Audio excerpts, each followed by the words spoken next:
Hello, friends, and welcome back to Science Box. I am Gerard Walter Ritchie.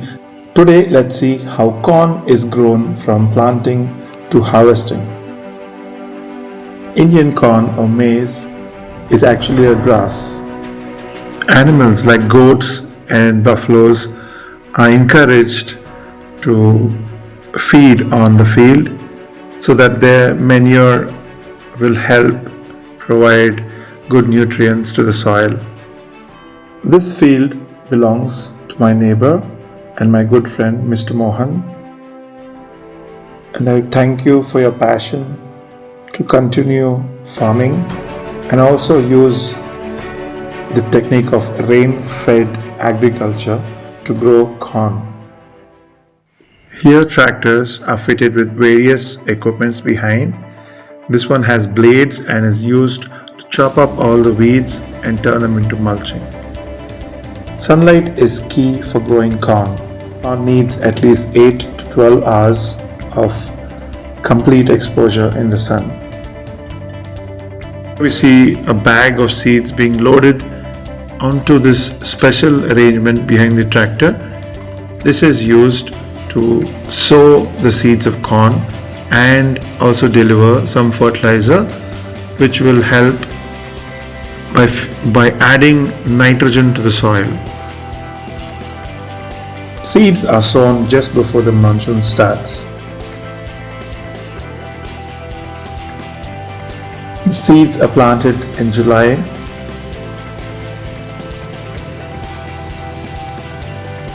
Corn thrives in tropical and subtropical regions. Corn as a crop improves soil fertility through nitrogen fixation. Seeds are planted with a distance of about 20 to 30 centimeters between them. Dense clouds gather as the rainy season sets in. The monsoon is here, finally, quenching the thirst of the dry land. 50 to 90 centimeters of rainfall is adequate, and black cotton soil is the best for corn.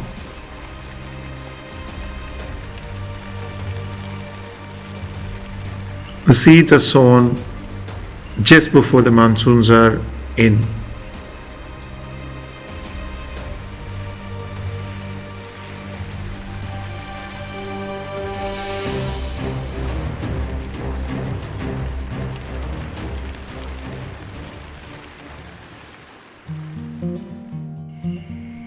Technology has reduced the number of manpower required for farming, and just a couple of guys carry out all these jobs now using machines.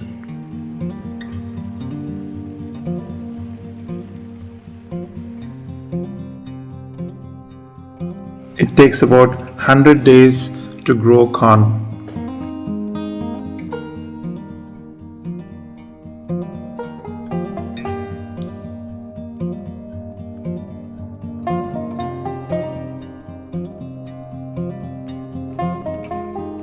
The seeds germinate in about 7 to 10 days.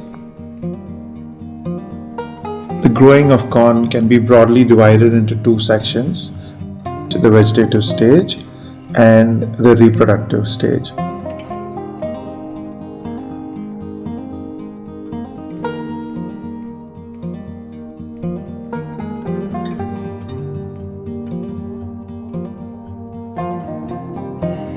As a new day begins, the sun's golden rays shine over the fields.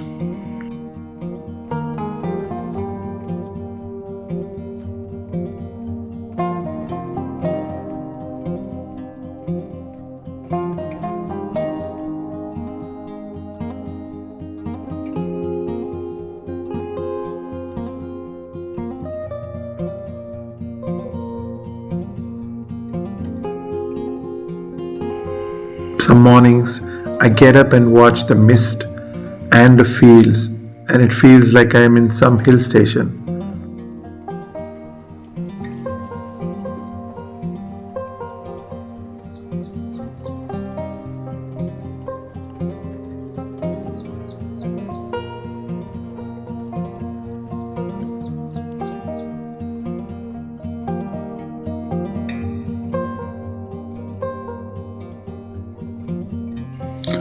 Corn is wind pollinated, and the tops of the corn are called tassels, and these are the male part of the flower, and below that we find the silks on top of the cobs, which is the female part of the flower.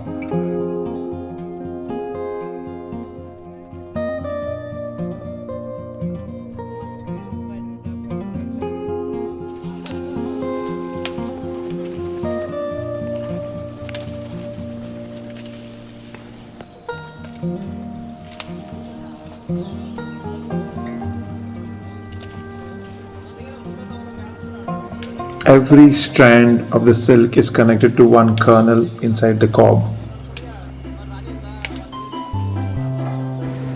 The wind sways the pollen off the tassels and allows it to fall on the female silks down below.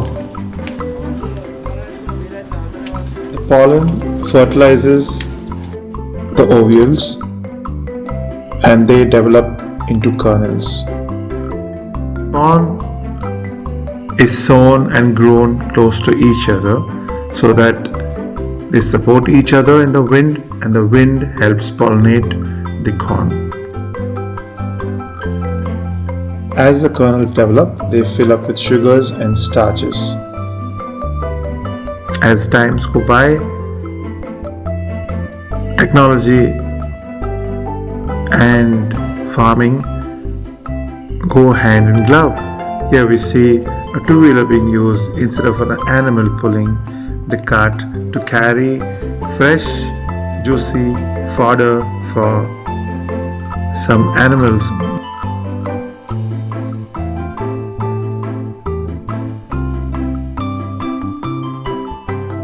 Sometimes we see corn cobs, when we open them up, you see a lot of gaps in them.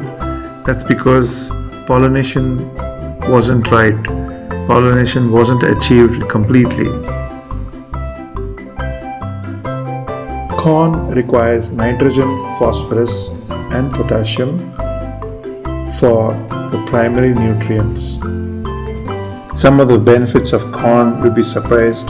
It's good for digestion due to its fiber content, helps lower bad cholesterol, helps combat hair loss, helps in improving your vision. We can see people come in and having the morning meal, getting ready to start harvesting. The corn is fully mature and dry now, and it's harvest season. We're just 15 kilometers away from Financial District, and I live beside this beautiful farm. Harvesting is done in October. It's late October now, and it's time to harvest the crop.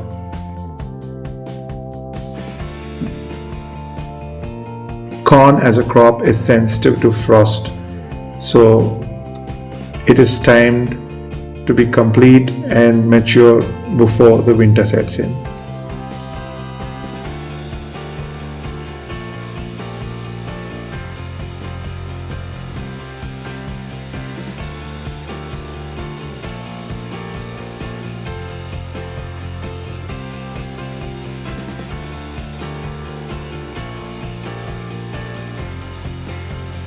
Harvesting is done by hand, filled into baskets, and then dumped into a tractor.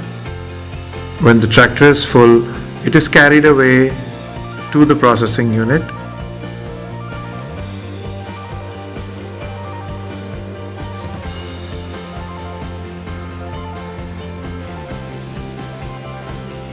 You can see the high-rise buildings creeping onto the fields.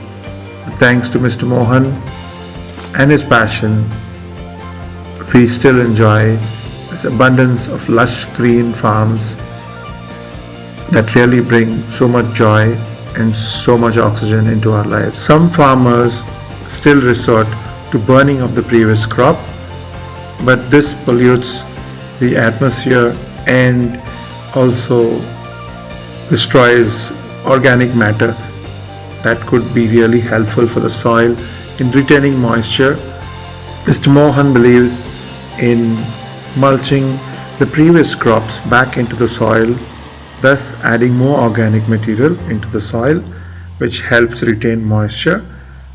We can see a lot of cranes rushing behind the tractor while it's tilling the soil. It's because a lot of insects are being dug up automatically, so these guys just love it and they follow the tractor all around waiting for a tasty meal. Corn is a staple food for millions of people. It's also used as animal fodder. Corn byproducts find extensive use in various industries such as ethanol production, which is used as a renewable fuel source, starch manufacturing, and various pharmaceutical products. The harvest is over and the cycle begins again, where animals again roam freely and help provide lots of nutrients and manure to the soil. A large group of pigeons help to clear any last grains of corn that were on the field